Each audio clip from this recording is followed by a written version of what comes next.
Let's begin. Hi, everyone. It's Stacey Byerly, and I'm here with my friend Simona, and we're just going to have a conversation about the 5 love languages. So what was your favorite part of the book of the 5 love languages? Okay, so aloha everyone, first of all. um, so I have to say that I discovered the book several years ago, like probably about 7, 8 years ago. Hmm. And it was mentioned by a person, in the shop that I was managing back then. And I was very curious and I went to check it out on Google. And the fact that this subtitle says "The Secret to Love That Lasts" Mhm. was really what caught my attention. And because I was going through a divorce. Yeah. I was at the end of my marriage. So of course that was like what really caught my attention. And I went to buy the book and I couldn't wait to get on it and understand more about the book. And when I think the first part where it explains a little bit about why after the marriage, after the wedding, after a while after the wedding, like everything goes like, bleh. And the the best part of the book, I think for me, was that helped me discover something about myself. I had no idea what was my love language. Yeah. And, neither did I. And I discovered it in 2020. I found it on YouTube. I guess you can count that as piracy. I don't know. But I listened to the entire book in one sitting in Oh, 2020. I was wow. like, whoa. Whenever I find a book that's really, really well written and really impactful, I just absorb it. It's like, okay. And then, I started putting it into practice, and I found that my love languages are quality time, physical touch, and words of affirmation for my top 3. And the rest of them are gift giving.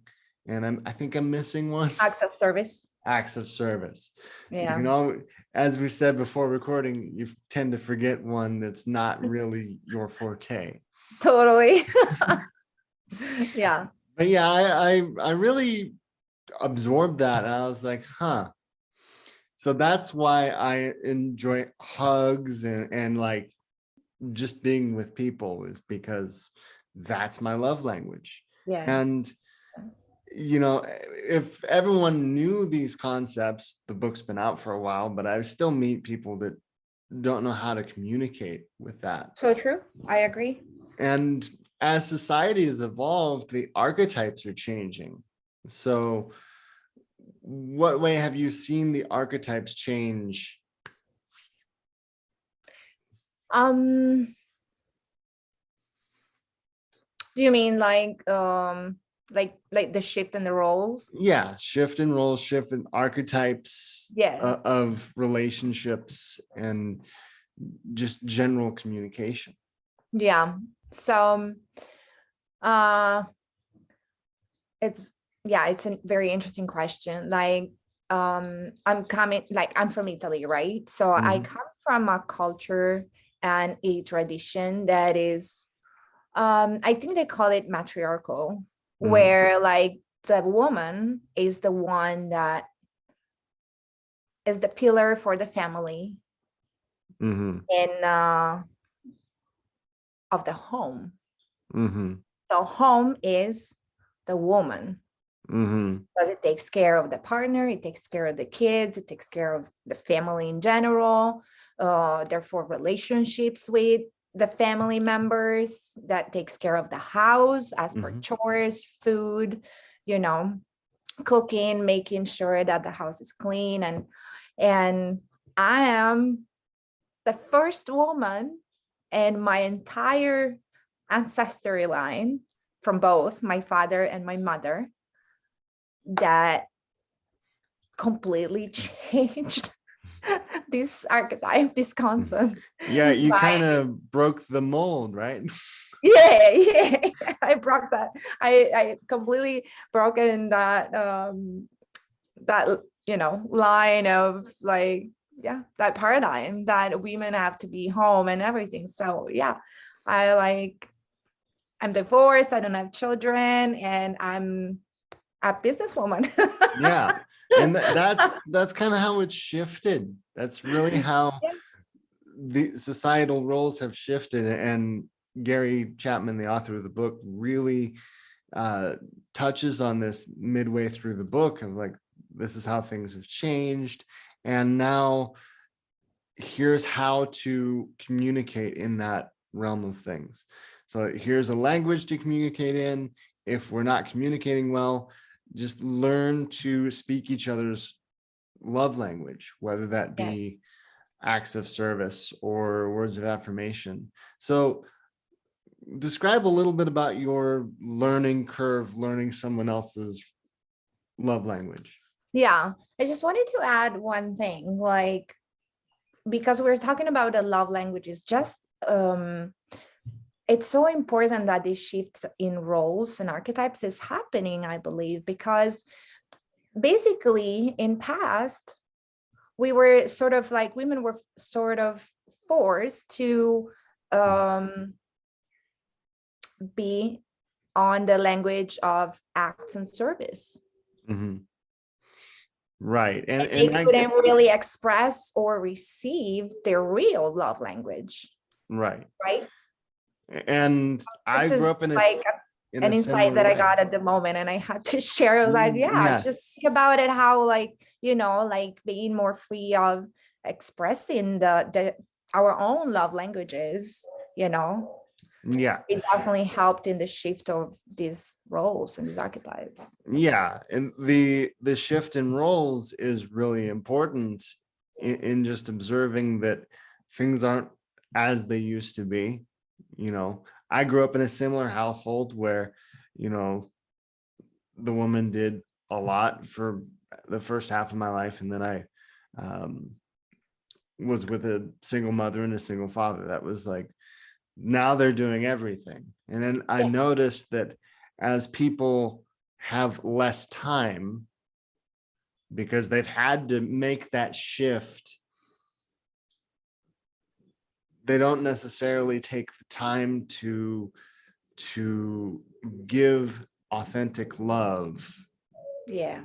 which authentic love can be given in their language or the child's language, but learning the child's language is very important when you're very young. Super important. It's super important because if we don't feel the safety, security, and love when we're feeling very, very young, when we are very young, then it kind of evolves into us trying to find that in another relationship, Yes. whether that's with grandparents or future partners, that sort of thing. What's been your experience with having to adapt to somebody's relationship, love language relationship? Okay. I can also see a huge difference in the way when I started adopting and realizing, like practicing the Right. love language that it wasn't mine. So mm, when I was little, of course, like until I read this book, I had no clue about my real love language, as we said before. So I figured after taking the test and just even reading the book itself, I was like, whoa, it was so clear, crystal clear for me is my first love language is physical touch. And second, almost like very close in score, are quality time and words of affirmations. The other two basically have no, they're not a deal for me. Right. um Growing up, I have mm,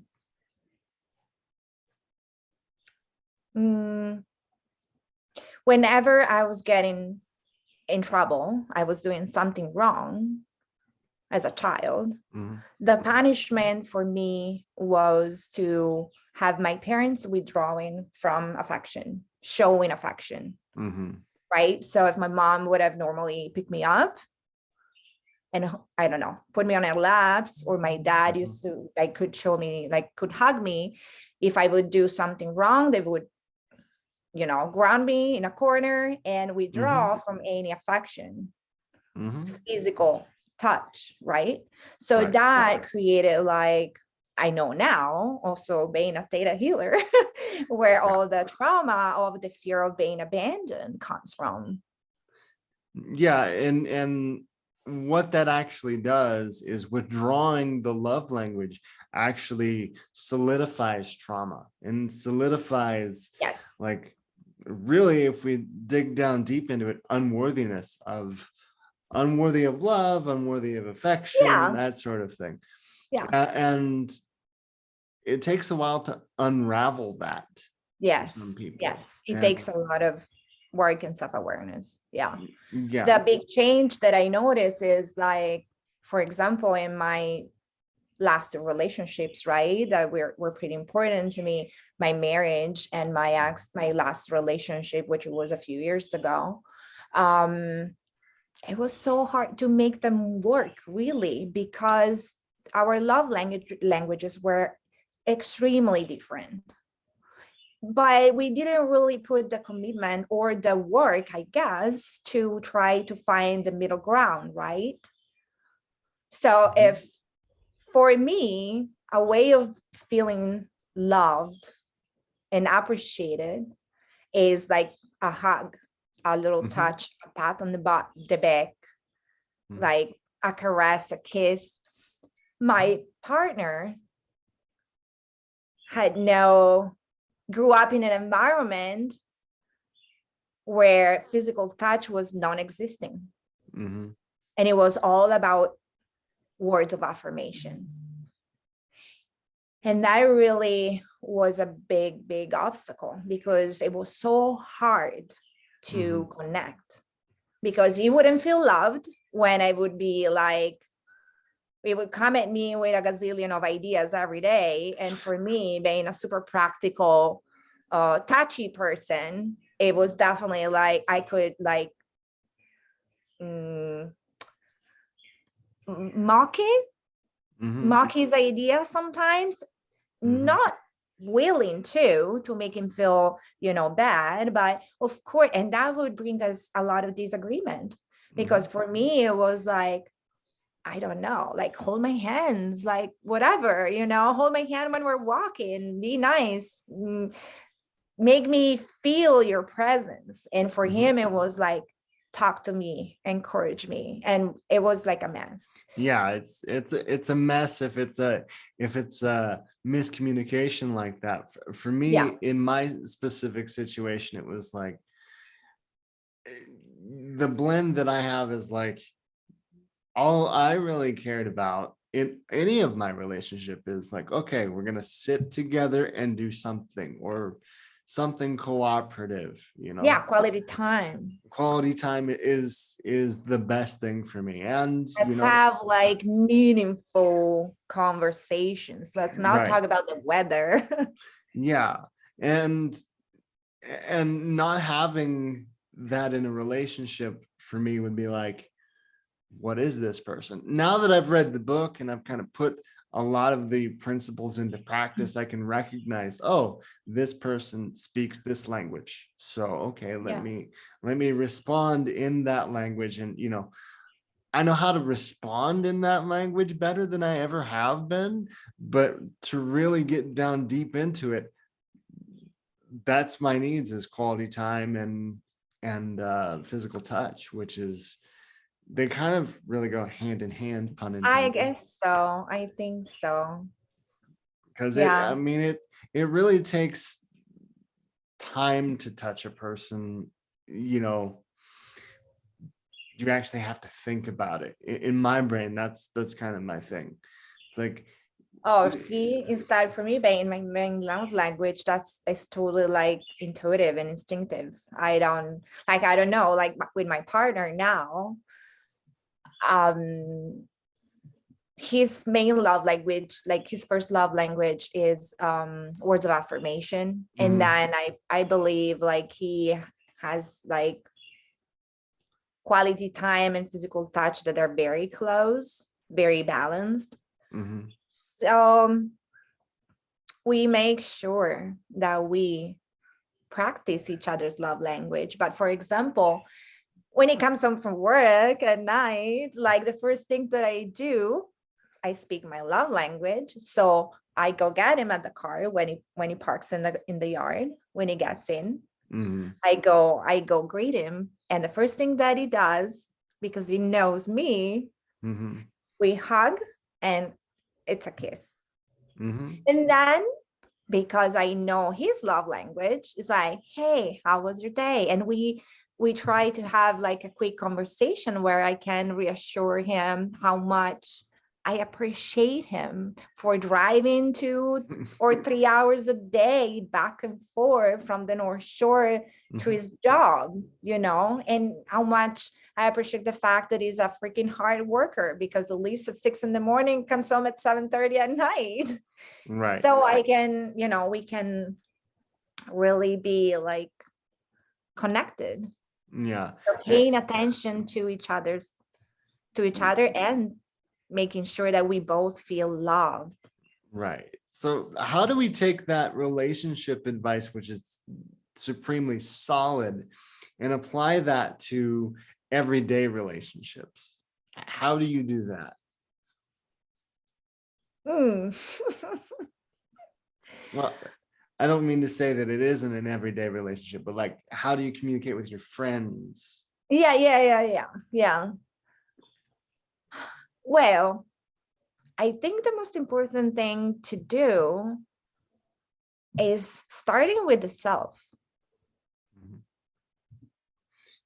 Yeah, figuring Do you out agree with that? what's, oh yeah, yeah, starting with the self and figuring out what makes yourself tick in all areas, whether your words of affirmation, or gift giving if you really like things, or whatever love language you speak, it's important to know your own.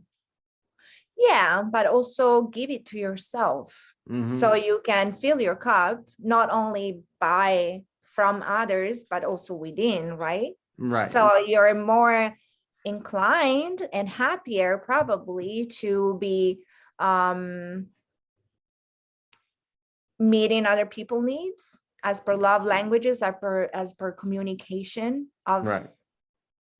Yeah, Exactly. And that's a really good point, is really focusing on oneself is perhaps the most important thing, because if yeah, you don't know what to give yourself or what you enjoy, then you don't know what to tell the other person, or yeah, what to communicate to the other person, whether that yeah. be verbal or nonverbal. There is one part in the book that also says that when as a child, our love language is not really understood. Hmm. It basically we shut off, right? Hmm. So we got disconnected from those emotions, certain emotions, like Hmm. expressing freely and authentically the Hmm. self. Hmm. And I think yeah, now it's a big deal. Yeah. And Eh, especially now with the whole isolation of the last 2 and something years now, 2 years. yeah. And that really isolation for people who have certain love languages, that's really, it's been a very tough time for them. So Yeah, absolutely. and so again, going back to really knowing yourself and how to give Yeah. that to yourself is really something we all need to learn and perfect and Yeah. hone. So we have our own needs taken care of. Yeah. That's super important. Self-discovery, self-understanding. Yeah. Self-discovery, self-understanding, and really understanding how to relate what you do to other people Yes. in Yeah. in all relationships, because you can mean an act of service as love, but they may not receive that act of service, or Exactly. they won't receive it quite in the same way. And it also, we could get into it to a conversation about tone of voice, the situation, that all plays a part in what goes on within the love languages. So there's different dialects, Yes. and Gary goes into in depth about when it's appropriate, when it's not appropriate, when to communicate, how to communicate, um, and how to just flow with the situation. That's kind of what I got from it, is how to flow with the situation, Yeah. not just do one thing always. Yeah. Yeah. Yeah. Yeah. Yeah. Absolutely. Yeah. Yeah. Yeah. Um, oh, I wanted to say something. It just slipped my mind.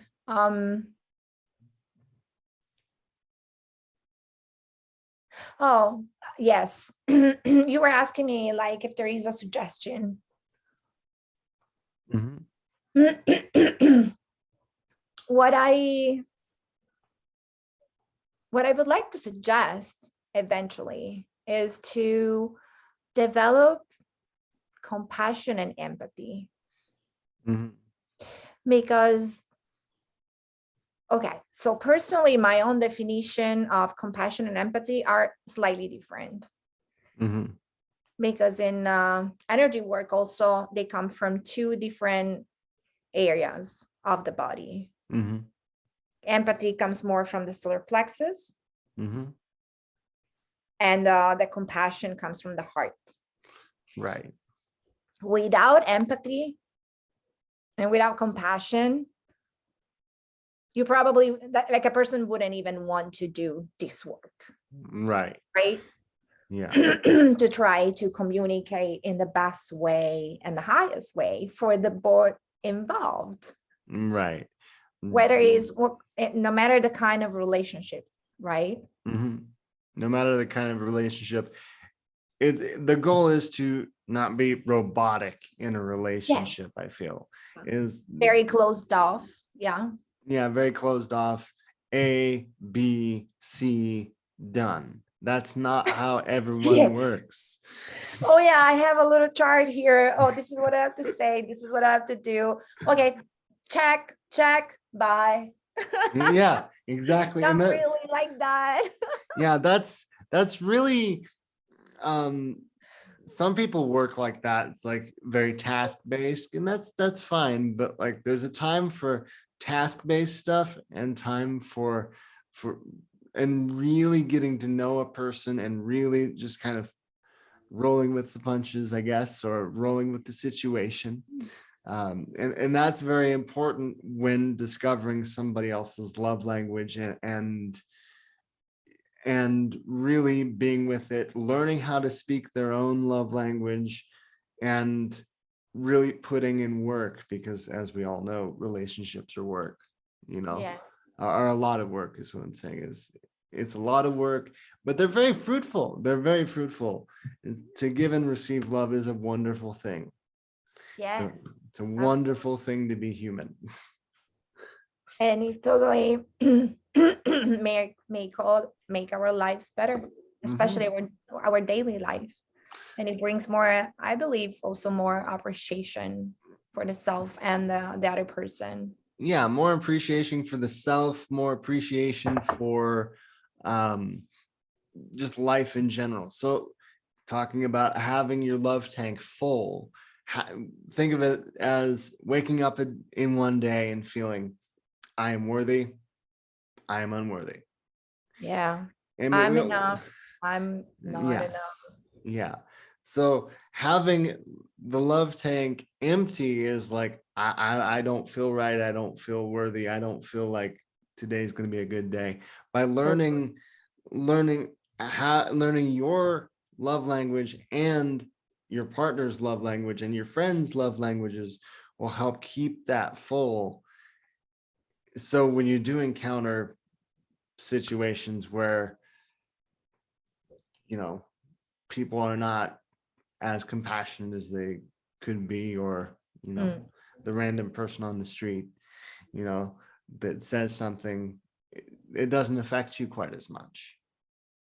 Is conversely, if your love tank is empty, it's like you tend to take on everything. Yes. So really developing your self-love, your love language, and learning how to speak the other love language, or at least recognize them, is really an awesome thing to do.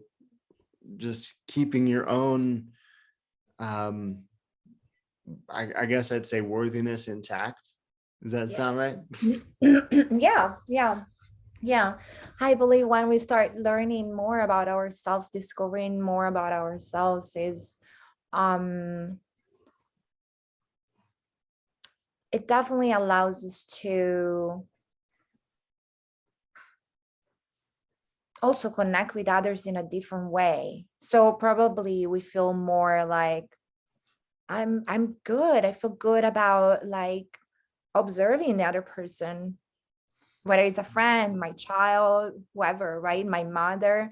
Oh, actually, how do they receive? How do they give? And it's not only about like, love is everything. Yeah, Love is like everything. my partner says, and that was like kind of like, it blew my mind the way you put it down. Very simple. Is that love is a byproduct,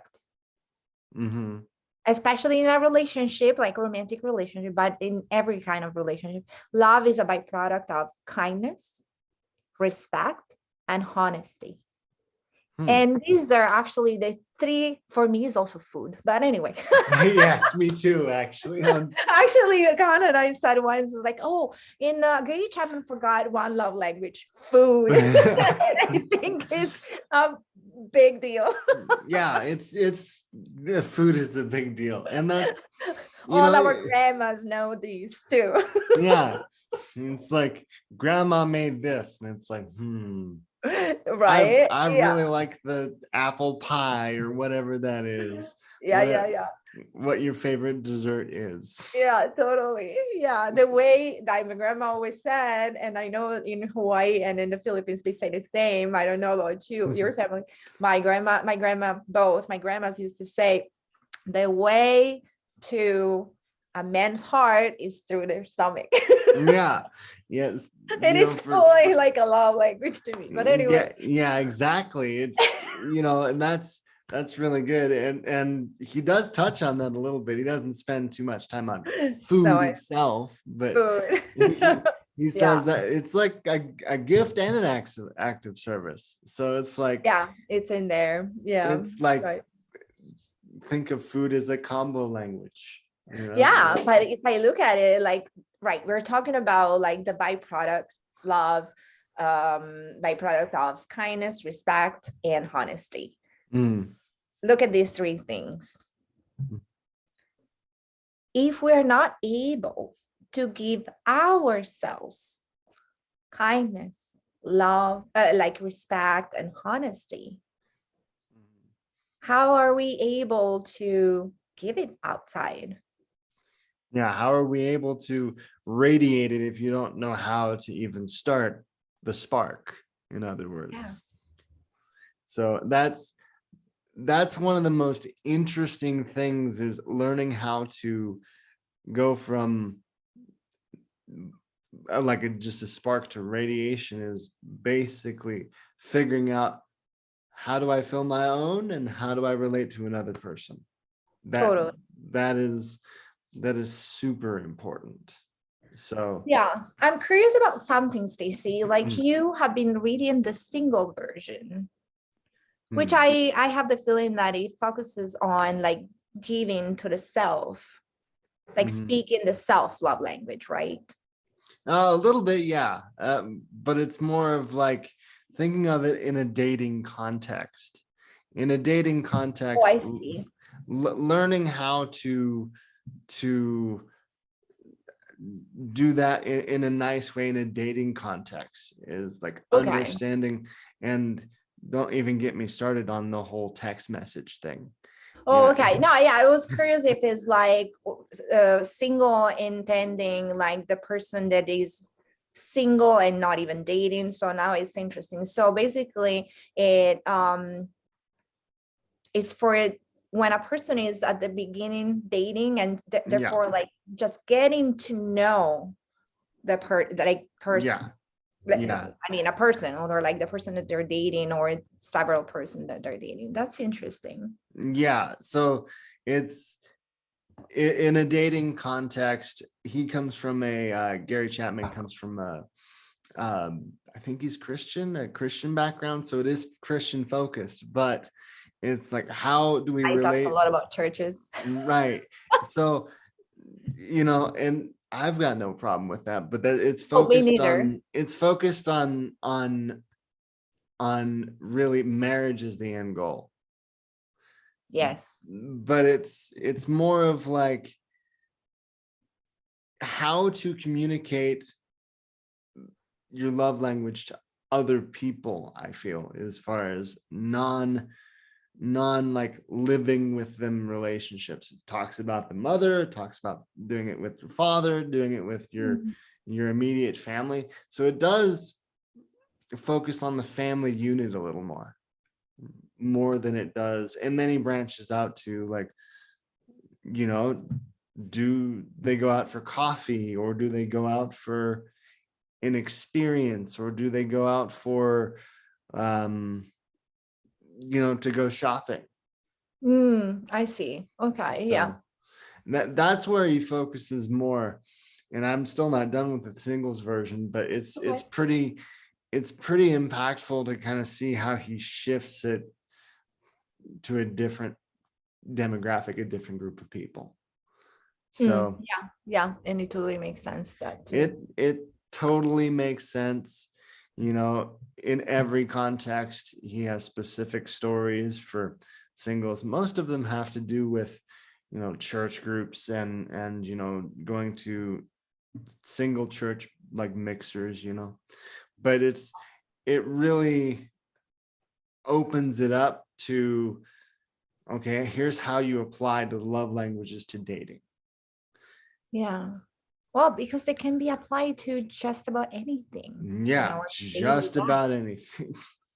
Just about anything. Yeah, I Work mean, relationships and everything is a relationship. yeah, Everything is a relationship, beginning from the self, beginning like, and the relationship with God, creator, source, however, each person wants to call right. it, and that therefore the people that gave us birth and da da da and so on. Yeah, Everywhere we look, yeah, even like the relationship with our pets, for being yeah, like pets, yeah. And I think of a relationship as layers. We all have layers. It's kind of like Shrek. I think I've used that. I say like an onion, but I'm like, it's very like, But I don't really have a chart for this, but think of like the self, and then other people, and then your dating relationships. It really family. fluctuates for everyone. I mean, Yeah. family could come first, but like, I think it really starts with the relationships that mean the most to you, whether that is family. For some people it's family, for some people it's the self. And it's really built, the separate books is really built to start where you're at, is what I got from it. Yeah. Yeah. Yeah. Yeah. So That is beautiful. Yeah. Also because I believe we go through different phases, right? In our life, growing from children to adulthood. And And it's good to discover how in different part of our lives, there are different type of relationships that are more important to us, right? And Yeah. therefore, like, yeah. Yeah, and just as everyone has a different love languages, um, having a different emphasis in what's important to a person is different as well. Yeah. So whether you value family relationships or you value work relationships, I mean, balance in all things is my Of course. motto, but people start in different ways. So Yeah. Yeah. Yeah. Personally, thanks also to theta healing. But yeah. I personally would say that when I realized that all my past relationships where I failed these relationships, I started doing the work on myself. And then I shifted. I kept doing, I still am, I keep working on myself. And then, of course, like the relationship, cultivating and improving the relationship with myself. But then I started working when I realized that I really wanted to have like a long lasting, committed relationship for the rest of my life, to have a partner by my side. Mhm. I started working a lot on my relationship with my mother, because I only have my mother alive, and my twin sister. And you know that. Mhm. Yeah, and it's important to work on the relationship with one's parents to I really think so. clean that up and really get that to the best shape it can be in. I mean, it's, for everybody it's different. We all have different stuff. We all Totally. have Yeah. different stuff we go through, but the parental relationship is what is generally carried forward, as well as the family relationship. Yeah. Like, if it's, always been, like we said before, the man goes to work, and if that's the old-fashioned way that we've grown up, we tend to want to perpetuate that, in my experience anyway. I think so. I think so. Yeah. So That is like, can take a whole new chapter talking about limiting beliefs, right? right, exactly. Coming from, yeah. Yeah, exactly. And theta healing has helped me as well. Reiki has really helped me too, on how to really pinpoint where my energy is and where my relationships are, and what really has improved over time is, again, how I relate to myself, how I relate to other people. That has all shifted, in some cases, a 180. It's like, now I can see the love language, or I can see what's going on and why a person's doing this, in my own Yes. relationships. And that Yeah. makes things a Probably lot it's easier easier. also to see. Oh, sorry for interrupting you. That's okay. And I was just saying that makes things easier. Yeah. And it becomes easier to see where we have made mistakes. And now, because we're more aware and self-aware, we can start making corrections. Exactly. So, and you know, maybe shifting from failures to learnings. It's like, okay, failure really isn't the failure, that society perpetuates. Totally. It's more of like, what did we learn from this experience over here? Yes. So Turning, I like to say, turning struggles into blessings, when we realize that we've been having like, oh, I really need to learn this. I'm having such a hardship and challenge right now, but how can I turn it around and learn from it? Which is, yeah. yeah, and that's kind of where this whole conversation came from, is like, let's talk about the love languages. It's awesome. So Yeah. mm, Oh, yeah. And when I told you, right? Like my partner and I, we talked about the love languages on the second date. And that was like a good sign for me to figure out that he was doing his work and he's done his work. Right. So it's been really awesome catching up with you. What else do you have going on that you'd like to tell everyone about? Oh, thank you. So I have plenty of events actually happening right now that I just launched, like a new mentorship. It's like theta healing, astro herbalism with potions, like it's all blended together, and it's called Cloudless Mind. We and there is like nutrition's informations, and it's like a lot of fun. So a lot of theta healing, some potions, and some nutrition stuff with my student, actually, that she's a nutritional coach. So Cloudless Mind mentorship, and yeah, I started teaching online theta healing, which is a lot of fun. So basically once or twice a month I'm hosting different classes, as you know. I hope maybe we can co-host something really soon. Yes, that would be really wonderful. It will be a lot of fun. Yeah. And yeah, Yeah. this is And what's up. Yeah. yeah. Oh, And actually, sorry. I want to tell you this other thing because I'm so happy about it and so stoked and super excited. On February 22nd, I'm launching, like I'm hosting like a gratitude challenge for 22 days. So that's it's going to be amazing. 22 for 22 days of gratitude. This is gonna be a lot of fun. That's really cool. Yeah. And of course, I will leave links to that in the description, Thank and so you. you can find Simona's website, her theta healing profile, to see her courses and such. And I have courses coming up as well. I do one-on-one sessions, and I just love seeing people grow and embrace their true potential.